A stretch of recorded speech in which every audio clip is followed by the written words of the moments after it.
चरणों में। हे गुरुदेव प्रणाम आपके चरणों में, सारे तीर्थ धाम आपके चरणों में। हे गुरुदेव प्रणाम आपके चरणों में।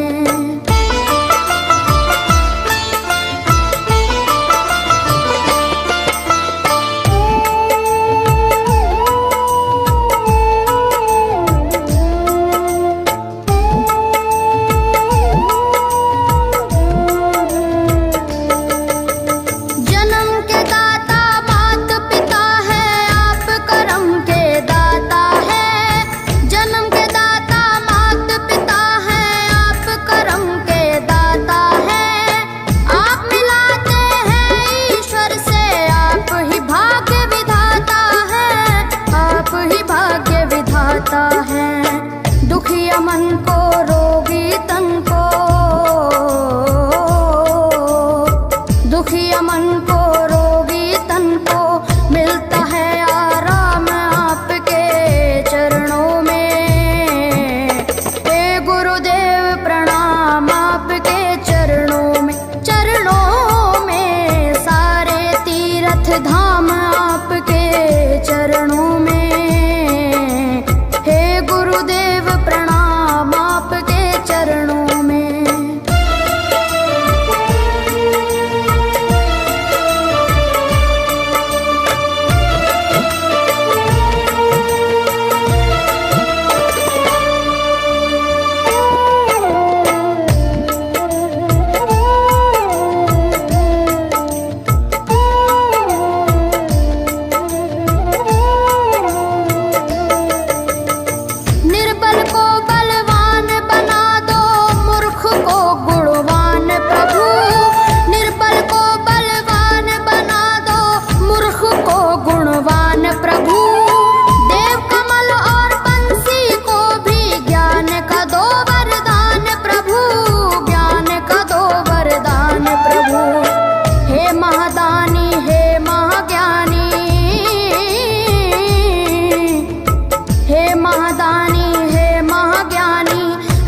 सुबह शाम आपके चरणों में।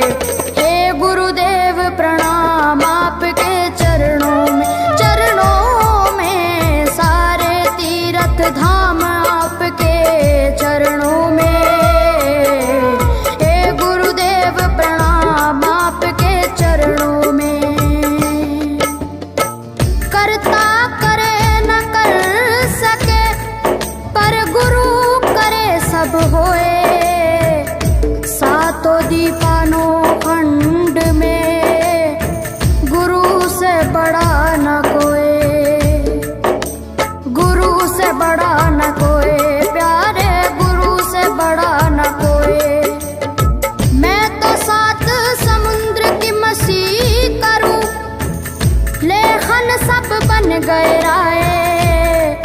सब धरती कागज करूं पर गुरु गुण लिखा न जाए, प्यारे गुरु गुण लिखा न जाए। सारे तीर्थ धाम आपके चरणों में। हे गुरुदेव प्रणाम आपके चरणों में, चरणों में सारे तीर्थ धाम आपके चरणों में। प्रणाम आपके चरणों में। मेरे बाबा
चरणों में।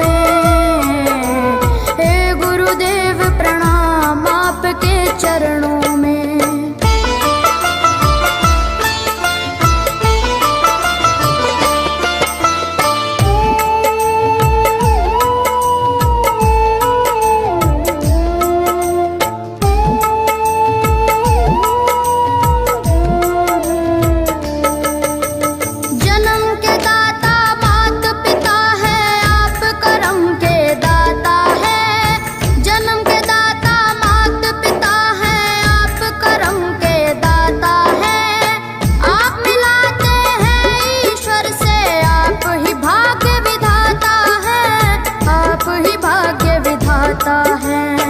दुखिया मन को रोगी तन को, दुखिया मन को रोगी तन को मिलता है आराम आपके चरणों में। हे गुरुदेव प्रणाम आपके चरणों में। चरणों में सारे तीर्थ धाम आपके चरणों में।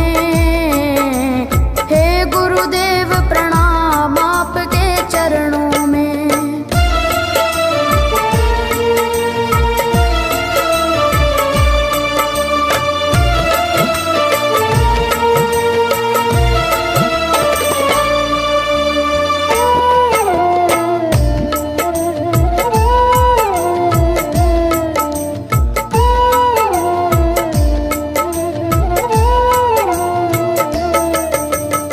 निर्बल को बलवान बना दो, मूर्ख को गुणवान प्रभु।